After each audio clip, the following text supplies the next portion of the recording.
নমস্কাৰ সকলোলৈকে কি খবৰ আপোনালোকৰ আশা কৰোঁ সকলোৰে ভালে চাগে আৰু আজি মই এয়া কেঁচা আমৰ ৰেচিপি এটা আগবঢ়াম বুলি এয়া আম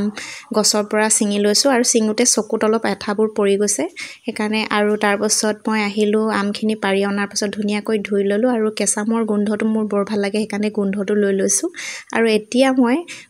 আমখিনি ধুই হোৱাৰ পাছত ধুনীয়াকৈ এতিয়া বাকলিখিনি গুচাই লওঁ তাৰ পাছত বাকলিখিনি গুচাই হৈ গ'ল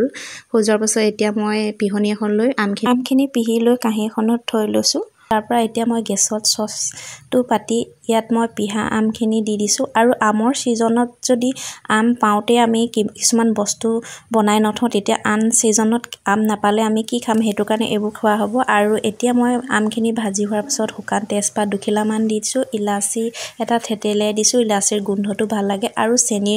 1.5 বাটি দিছোঁ চেনিৰ পৰিমাণটো অকণমান সৰহকৈ দিব লাগিব কাৰণ এতিয়া কেঁচা আমবোৰ অকণমান টেঙা সেইটো কাৰণে আৰু এয়া মোৰ জেলি ৰেডি হৈ গ'ল আৰু আপোনালোকে কেনে পালে জনাব